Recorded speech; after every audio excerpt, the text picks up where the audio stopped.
Hello friends, আবারও একটা নতুন রেসিপি নিয়ে তোমাদের সামনে হাজির হয়েছি। আজকে পাকা কাঁঠালে একটি দারুণ রেসিপি তোমাদের সাথে শেয়ার করব। যারা পাকা কাঁঠাল ভালোবাসে না, এইভাবে যদি তাদের করে খাওয়াতে পারো, তারাও কিন্তু পাকা কাঁঠালে প্রেমে পড়ে যাবে। এই বর্ষাকালে কাঁঠালটা খুব বেশি পরিমাণে পাওয়া যায়, আর এই পাকা কাঁঠাল একভাবে কাঁঠাল খেতে ভালো না লাগলে অবশ্যই কিন্তু এই রেসিপিটা ট্রাই করো। আর বাচ্চাদের টিফিনেও কিন্তু এই রেসিপিটা দিয়ে দিতে পারো, বাচ্চারাও কিন্তু খুশি মনে খেয়ে নেবে। তাহলে চলো শুরু করি রেসিপিটা। পাকা কাঁঠালের প্যানকেক বানানোর জন্য এখানে আমি নিয়ে নিয়েছি কিছু কাঁঠাল, এগুলো বীজ ছাড়িয়ে নিয়েছি। এবার একটা এরকম ফুটো ফুটো থালা নিয়ে নিয়েছি। এবার এর মধ্যে এভাবে কাঁঠালগুলো ঘষে ঘষে কাঁঠালের রস বের করে নেব। তোমরা চাইলে কিন্তু এই কাজটা ছাঁকনিতেও করতে পারো। এভাবে ঘষলে দেখো এভাবে রস পড়তে শুরু করবে। চলো প্রথমে কাঁঠাল থেকে সব রসগুলো বের করে নিই। এই দেখো বন্ধুরা, সব রস আমার বের করা হয়ে গেছে। এবার এর সাথে কিছু বেসিক ইনগ্রিডিয়েন্টস মিশিয়ে নিচ্ছি। প্রথমে এর মধ্যে দিয়ে দিচ্ছি চিনি। এখানে আমি দিয়ে দিলাম 1 টেবিল স্পুন চিনি।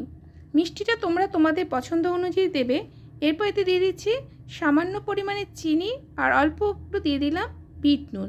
চিনি আর বিট নুন খুব ভালো করে এবার কাঁঠালের রসের সাথে মিশিয়ে নেব। এরপর এতে দিয়ে দিচ্ছি আটা। এখানে আমি 1 টেবিল স্পুন আটা দিয়ে দিলাম।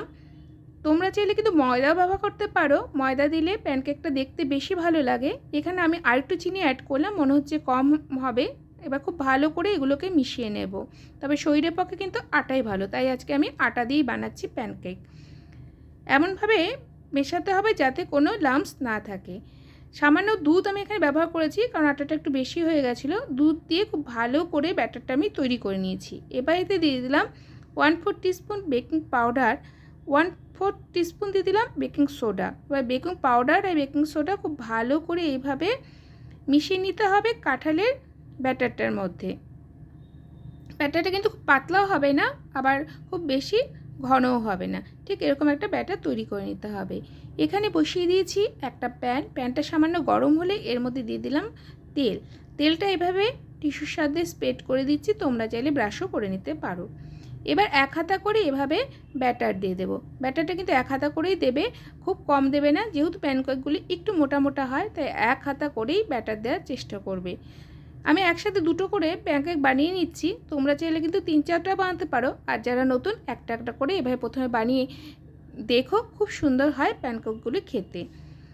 এবার একটি ঢাকনিতে ঢেকে দেব, আর মিনিট 3 থেকে 4 মিডিয়াম ফ্লেমে এগুলোকে সেঁকে নেব। 3 মিনিট হয়ে গেছে। এই দেখো বন্ধুরা, ওপরটা কালারটা অনেকটা চেঞ্জ হয়ে গেছে, আর পেছন সাইডটা কিন্তু পুরোপুরি সেঁকা হয়ে গেছে। একইভাবে উল্টো দিকটাও সেঁকে নিতে হবে, তবে সেক্ষেত্রে 2 মিনিট দিলেই চলবে। ব্যাস এইভাবেই বাকি প্যানকেকগুলোও আমি বানিয়ে ফেলবো।